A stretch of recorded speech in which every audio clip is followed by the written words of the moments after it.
I admit I was that close. I was that close, and I mean that close to messing things up again, where you'd have the screen with the graphic in front of my face instead of my actual face.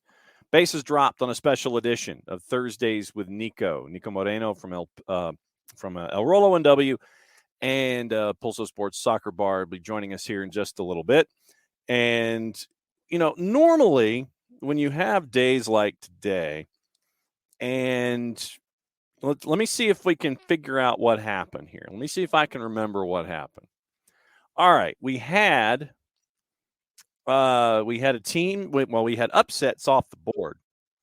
We had a lot of things going on at the World Cup. Argentina loses to Saudi Arabia. You end up with a separation from CR37 and Manchester United. Then Manchester United and the Glazers say they're looking at possible sales or partners. And France is trailing, then they come up losing. So a day that was normal, under any circumstance. And then, all of a sudden, a little before 2:00, word hit that, Four Card, it has been a hell of a day. And so all these little things happen. And then all of a sudden, a little before 2, something happened. And it impacted both coasts of the Major League Soccer universe. So that was why, I was trying to figure out when Niko to have Thursdays with Niko. Was it going to be like a Wednesday, Thursdays with Niko, leading in? So that way on Thursday, on Turkey Day, that you could sleep in, you're watching football, hanging out with the family. Then all of a sudden we get this bombshell that hits. And let me see. How did you phrase it on your Twitter account, this announcement?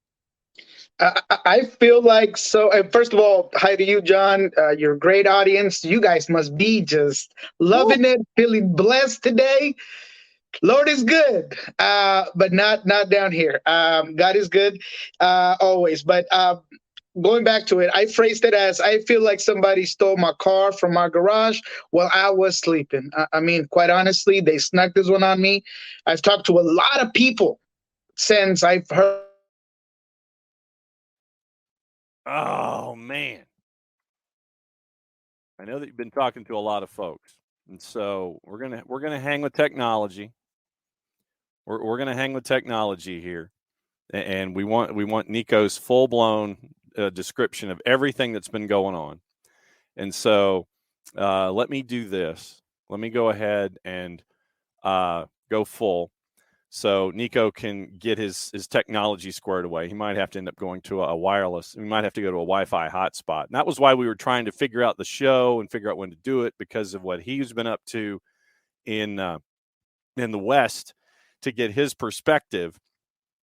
And Atlanta United allegedly signing a player. So until allegedly that does happen, we're not going to go with it. But obviously, folks on social media saw what was going on, the video posted privately and all that kind of stuff. We can suppose certain things, and we can work our way forward in that one. Nothing is safe. So, yeah, Alex, you might be right. You might be right. We might be right. So, yeah, Atlanta stole Seattle's internet.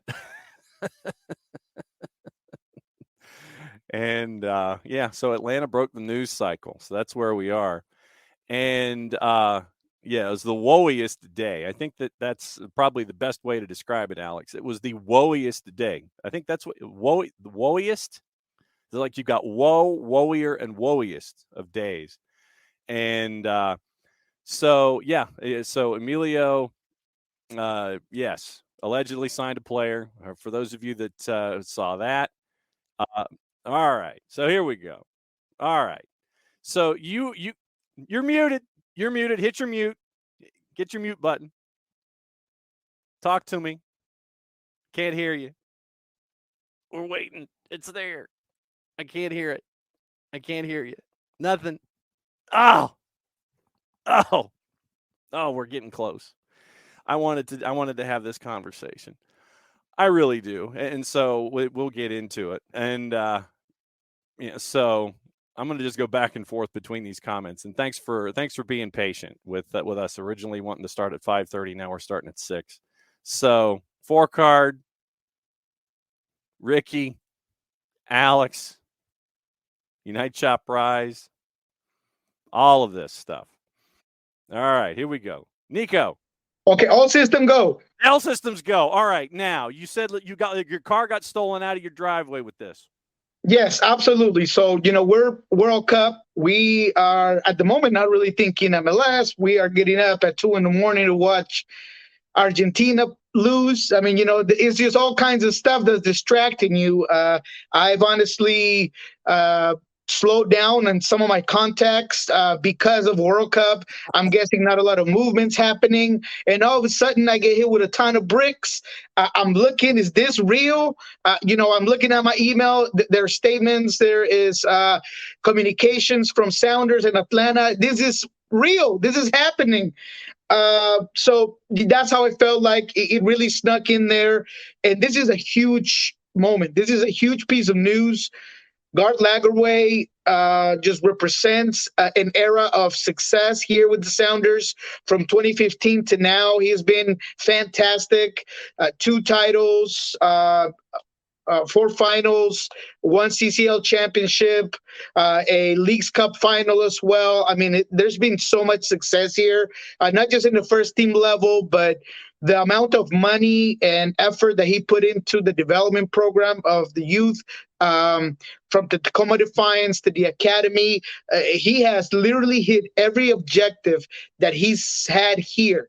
And when this was rumored early on, as soon as that vacancy opened in Atlanta, I asked him a bunch of times. He never gave me a concrete answer. I should have known that was some indication of things. He wanted to wait for the GM vote to happen. Right. So I thought that maybe he was going to be here. The World Cup that's coming up, I thought was going to keep him around because he wanted to kind of go through that. He got that CCL championship, so I thought he wanted to be here for that Club World Cup, but it's not it. So it just happened suddenly, and it really is a transcendental movement here. I think that Atlanta gets a brilliant man, the baddest man in the business is what I've put on Twitter. He just that guy. He's a workaholic. He's brilliant. He's got great contacts. He's likable, and he's not afraid to look at your roster and get rid of certain guys, even if he's painted with the "I'm the bad guy" brush. So he just has all the qualities of a fantastic GM, and it's going to be a big void and a huge blow for the Seattle Sounders to replace him. So it almost sounds like that we brought D-Generation X's general manager in, from the old WWF, or the big black hat that you see in the movies and the westerns, being the bad guy. Can you, for those that want to know, and I know a lot of Atlanta United fans want to know this about Garth Lagerwey, can you break down as best as you can Garth Lagerwey, the person, before you get into Garth Lagerwey, the executive, and how those may be different and how they might be the same? There's a lot of similarities. And I think because you get Garth for what he is at face value. I mean, immediately when he comes into the room, he just lights it up. You have seen him grab the mic like a WWE wrestler and try to rally people up at Lumen Field for immortality. Everything that he is about, that's Garth. He's likable. When it comes to being a person, he has time for absolutely everybody.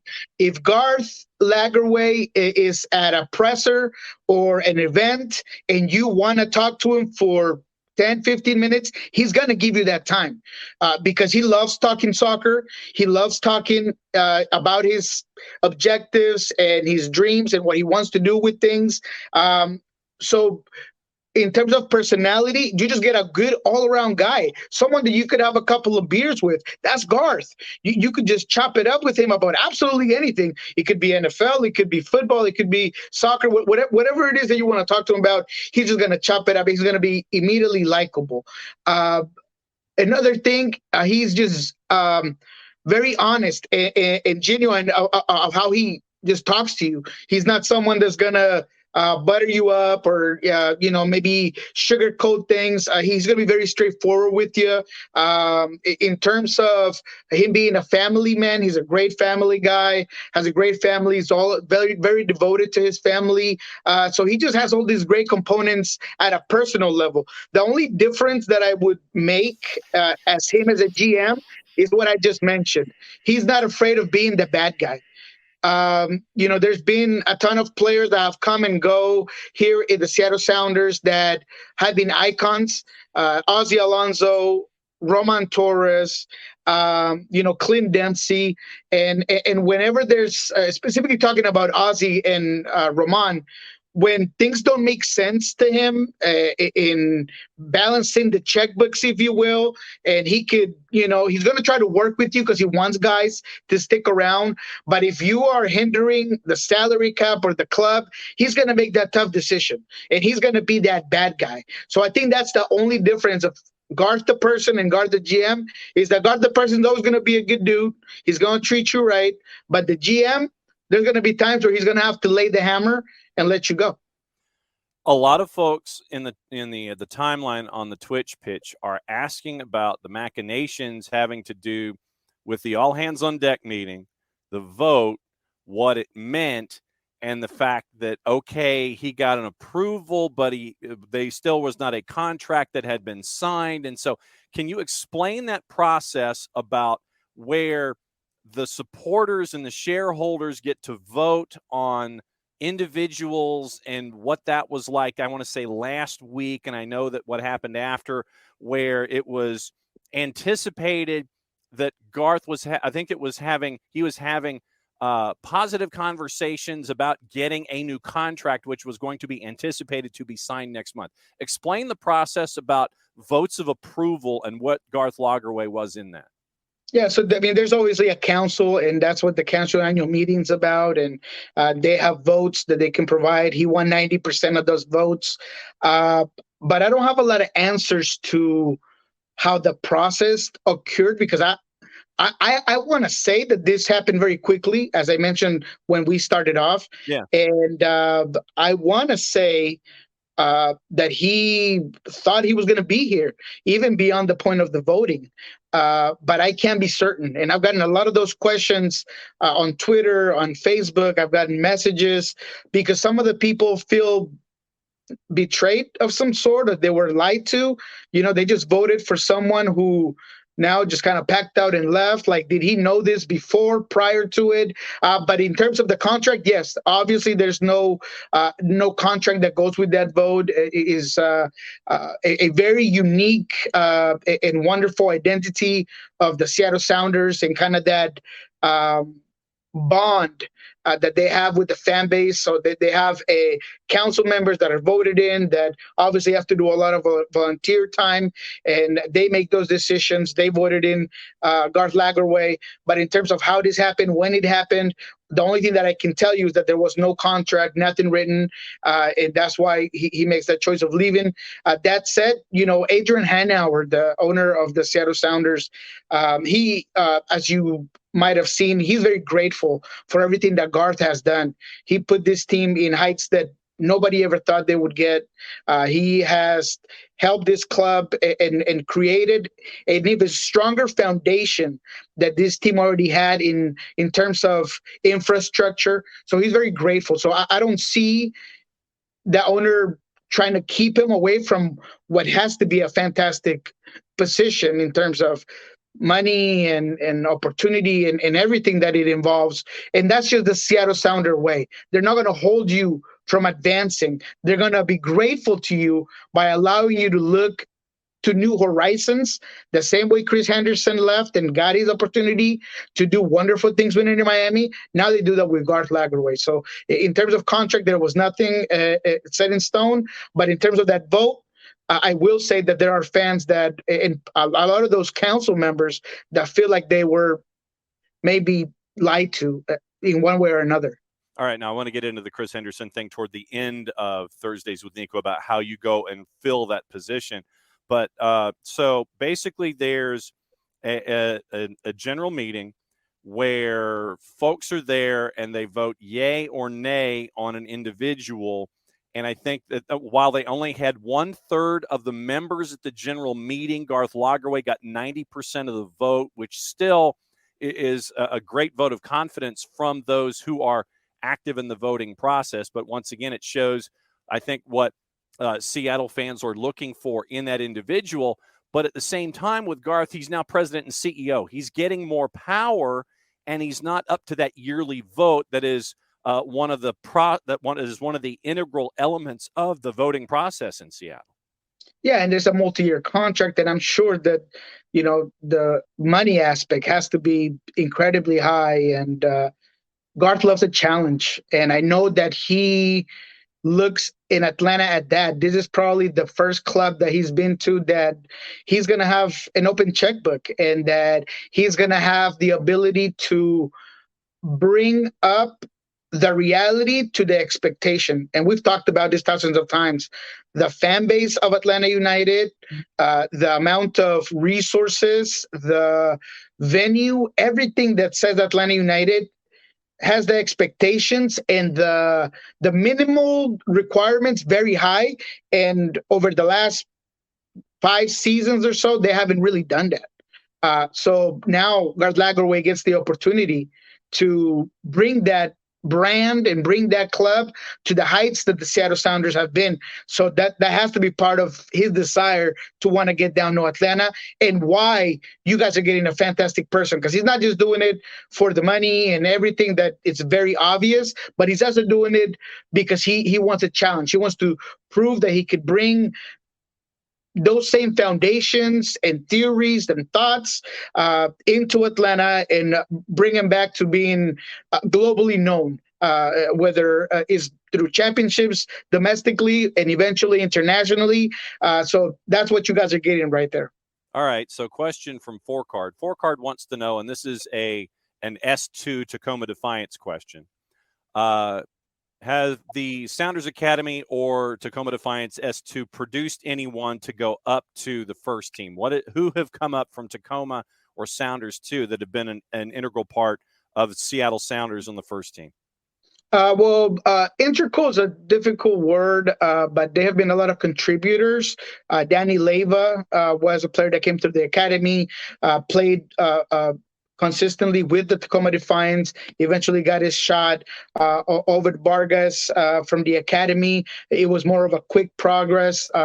Ocampo Chavez, that's now with FC Austin FC. He was another player that maybe didn't get to contribute as much, but that was there. They're having players in the past that have come up that system. If we go back to S2, you had Nuhu, who started with that S2 team, played there for a very long time, came up and ended up being an important part of what the Seattle Sounders are today. So there is a list of players that have gone through that system and eventually came up. But it's a little bit beyond that. The success of this academy, winning GA Cups and Tacoma Defiance having a very good season where they made the playoffs. It had not happened in a very long time. You can tell where there were adjustments made to bring more resources to the youth program and continue to get them better. And another thing that Seattle does is that if they feel like you don't have the opportunity here, you move them elsewhere. So Ray Serrano went to St. Louis Seconds team. Alec Diaz went to the Toronto 2 team. So consistently, they've been able to bring up players, and if they don't work for the first team, they move them on. And it happens consistently. And I think a lot of that has to do with what Garth Lagerwey has done over the last 8 seasons, 8 years. And in a guy like Garth Lagerwey, he is more than happy to put in the frequent flyer miles, get the miles at 58 cents a mile in the car, find those talents that are in those markets that you may not, and those parts of the planet that may not necessarily sit there and it's like, yeah, I'm going to go here where everybody else does. Garth is more than happy to zig when everybody else is zagging when it comes to finding talent, and he found that success in Seattle as well. Absolutely, and that is exactly it. It's someone who thinks outside the box and is not afraid to be an innovator in many ways. I think a lot of the projects that you see here now were started with, a guy that was willing to take the initiative, right? I mean, there's a new Huno facility that's coming up here in Seattle. There was the project to move Tacoma to Cheney Stadium so they could have their own environment. That didn't quite work. So they ended up just doing other things.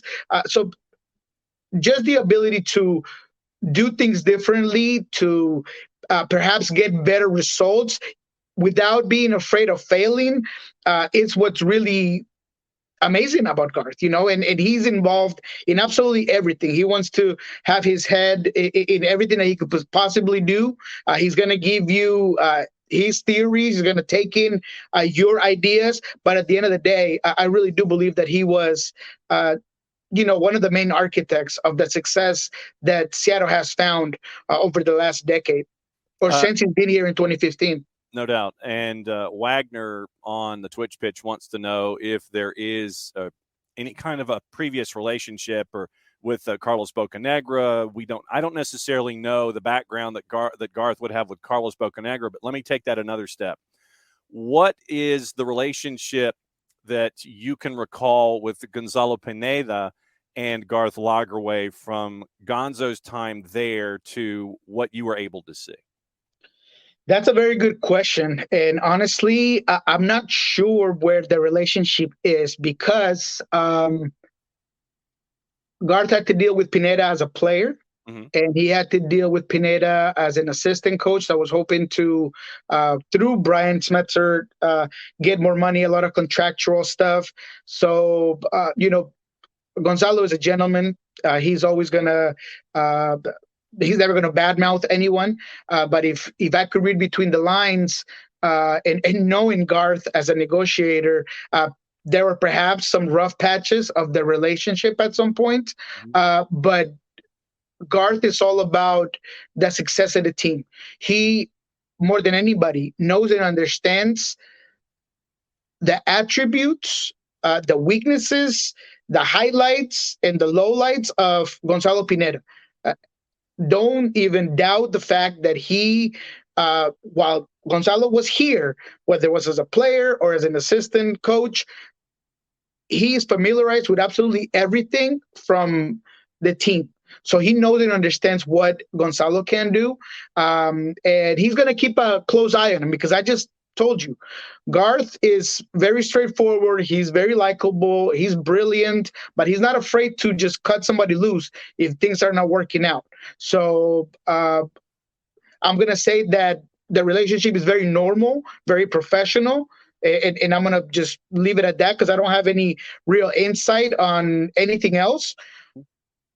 But what I will say is that Garth Lagerwey was the type of guy that if for some reason he feels like things aren't connecting and the projects are not going the way he wants them, he could look elsewhere, regardless of how good or bad the relationship was prior to him taking over.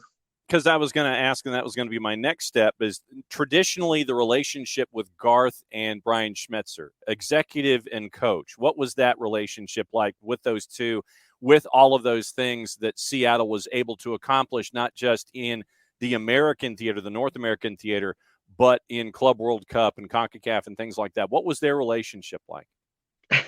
To not say too much, I mean, it hasn't been silky smooth, not from the beginning to the very end. But Brian Schmetzer earned his keep, right? I mean, there was no way that after winning the championship as an interim coach, you were going to yank him or remove him from that position. So Garth being Garth and understanding that that locker room bled and sweat for a coach. They just got a championship. He knew that the best thing for the organization was to keep him.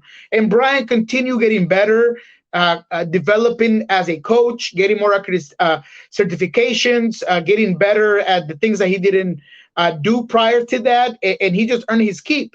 But I will say that the relationship wasn't silky smooth initially.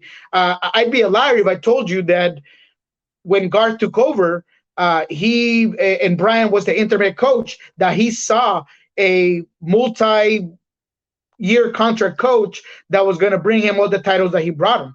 I really do think, and I believe that, you know, with certain sources, and you know, without saying that that Garth didn't rate Brian highly, but you know, in that first year, there were looks at other head coaches, and the common sense around media was like, okay, well, he's going to be an interim coach. They're going to find somebody else, Barrios Escaloto, or you know, a whole bunch of guys that were kind of in that gambit of players, that gambit of coaches that could have been possibilities. But at the end of the day, Garth made the best choice for a guy that earned his keep and that was on the same boat in terms of success. All right. So I mean, obviously, if you are a president and a CEO and you see someone that's earning their keep, you're going to, it's what's best for business. And so Garth is not going to be an individual that's going to shun one aspect of it. If the relationship is what's best for business, then you're willing to go forward. And that's the best thing. You just put it perfectly. He is as open-minded as possible. He has his own ideas, and he can be a tough negotiator, or he can be straightforward with you and maybe flip that switch on you. But at the end of the day, his overall currency, the highest currency for Garth Lagerwey is winning. Is a winning mentality and going with his project. That's what he's going to do no matter what. So even if he had several coaches that he was willing to bring in, because you know, you talk about GMs always want to bring in their own coaches, right? Regardless of what happened, this guy on his keep, he's doing the right job. He's getting you know, the wins. He has the guys in the same page. I know that he's a player's coach, and that's what's better for this specific group. So I'm going to keep him. And I'm sure it's going to be this exact same thing in Atlanta. Perhaps Garth is going to come in with a whole file of projects and guys he wants to reach out. But at the end of the day, if Gonzalo Pineda is earning his keep and is using his brilliance and his ability, his tactical ability to get games and maybe adjust some of those personal relationships with players, and you know, can become a little more versatile in the one-on-one personnel stuff, that you know, maybe he'll be there for a long time, right? But once again, if that's not going that way, then Garth's going to look elsewhere. So what's best for business, doesn't suffer fools lightly, has his own ideas, but is open to having everyone lay out their own thought patterns for particular situations and players and things like that. Who were some of the players that during Garth's tenure there in Seattle that were brought in, the kind of caliber of player that were brought in by Garth in his administration that helped elevate Seattle? I would start off with one that it's under the radar. It's Christian Roldan. He fought to draft this player, and he became a key component and one of the most consistent players in the history of the game. Roman Torres. I remember how hard he fought and negotiated to the very moment, almost the deadline, to bring in a guy like Roman Torres that at the time was wanted by a lot of teams in Mexico because of everything he won in Colombia, in every single club that he had been. Plus, he had all of the stature was going to be the best defender in CONCACAF in a very good Panamanian national team. And he went and got that guy. He brought Nicolas Todero. He brought, obviously, oh my goodness, Rosnek, that got him the CCL. Yes. He brought Raul Ruidiaz. Obviously, that's all. And this must be clear. It wasn't all Garth. A lot of that was Chris Henderson helping out. I always mention them over here. Yeah. And this may be not something I've used in this show, but I have locally. They were like Starsky and Hutch. So Chris Henderson and Garth, I mean, they were just fantastic together. Best duo I've seen work together. So a lot of that credit also goes to Chris Henderson. But those are some of the guys that just come to mind when it comes to big time players. Joe Paulo that was brought in as well, and all of these guys have nothing but high things to say about Garth Lagerwey. I would put Yemar Gomez Andrade as part of that. Yemar is a guy that will now be a franchise defender, probably the most consistent defender since Chad Marshall was here. And he was brought in during that Garth Lagerwey administration. So the amount of players is insane. All right. So before we get into Twitch Pitch, and there have been a lot of comments directed to you from those of us who listen and watch here over at SDH. You mentioned Chris Henderson. What do you think Seattle now does to fill in that position for the Garth Lagerwey legacy post? What do you think happens? The safest bet is Craig Weibel. I think he's the guy that is probably going to take that position if they play it safe. If they don't, and you ask me, what should they do? Chris Henderson has the exact same role as Garth Lagerwey had here. Mm-hmm. Maybe he's earning more money over there. I'm calling Chris and I'm asking him how much he's making. And even if I have to go into debt, I'm going to try to maximize that, top that. I'm going to get him a brand new truck with a apartment overlooking Lake Washington, and maybe promise him a future as governor of Washington. I mean, I don't know, but I might have a problem with that, brother. You got to figure that one out. I would just do absolutely everything to get Chris back to the West Coast. Don't know how easy that is or how hard that is.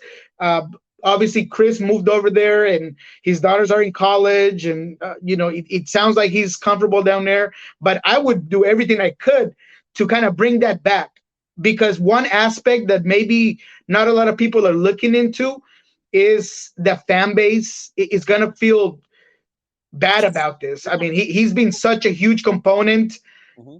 a face to the general managers, right? Adrian Hanauer is probably one of the smartest and most committed owners that I've talked to over the years in MLS, but he's not the most outspoken. He does make that time for the fans, and he does have a very good bond with the fans, and don't misconstrue that. But Garth has been so out there, so personable, and so ready to go that he's become a pretty familiar face. So bringing someone like Chris Henderson would kind of calm that piece of it down. Someone who's from here, who knows absolutely everything about the club, that means something to the club.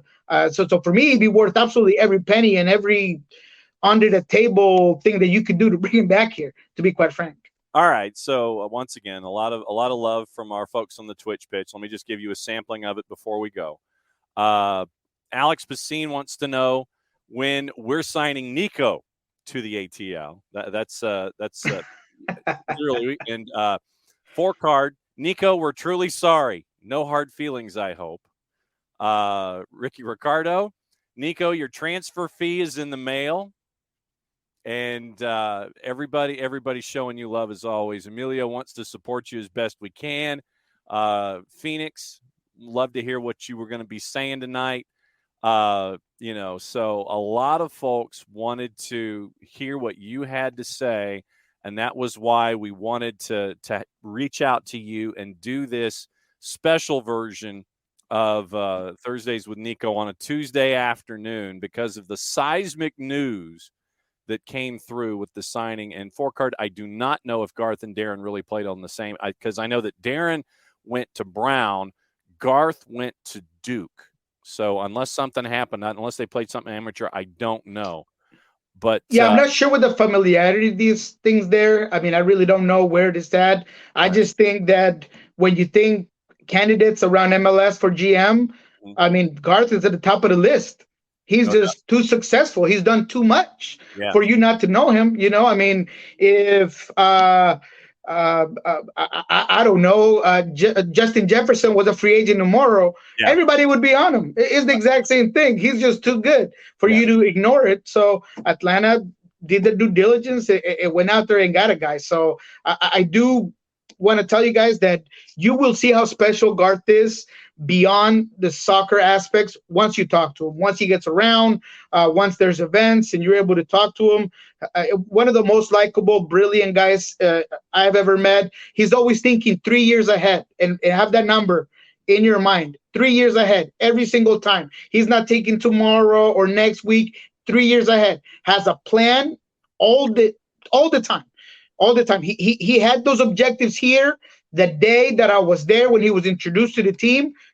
Want to win CCL, want to win more than just domestic championships, but I do want to win MLS Cup. And he hit it all, man. He hit all the components. All right, so what's going on at Soccer Bar and Pulso Sports with this seismic news in Major League Soccer? Soccer Bar will be back next Monday to talk about everything that happened this week. We just had a difficult one yesterday because the connection was failing, but we're hoping to take care of that. We had one of our producers that was then in Argentina, so the signal wasn't the best, but he'll be back next week. So check in on that. I'm going to be following all of this up at Pulso Sports. Whatever I can find, I've been on the phones trying to figure out what's going to happen. I'm freaking out because like I said, I feel like I should have known this. I should have seen this coming. I saw Gonzalo's departure toward Atlanta. The fact that I missed out on Garth, I'm never going to forgive myself, man. I blame Qatar. Yeah, everybody's focusing on what's going on at the host country with the international competition, everything domestically, and in England with CR37 being bumped out and Glazers selling Manchester United. It's just it's a normal Tuesday. Let's just go ahead and say it's a normal Tuesday. Nothing's going on here in the world of soccer. But my friend, enjoy your Thanksgiving. We will catch up on a normal week next week. And as always, you know that if you want to get up early, you've got the golden ticket to crash the show. But it is long before you wake up in the morning. But obviously, Thursdays with Niko once again here at SDH. Have a fantastic Thanksgiving. We'll catch up next week. Be safe, my friend, and thank you for the insight on Garth Lagerwey. Appreciate you, man. And, part of my Thanksgiving is going to be thankful that I met a guy like you, John. Hardest working man, likable. I absolutely love it, man. Very thankful for your audience and all the constant love and support that they show me. So have a happy Thanksgiving. I am thankful for absolutely all of you. All right. Play it safe, mucho platiel. And since it is the end of the show, that means we get to do this. We'll see you next time.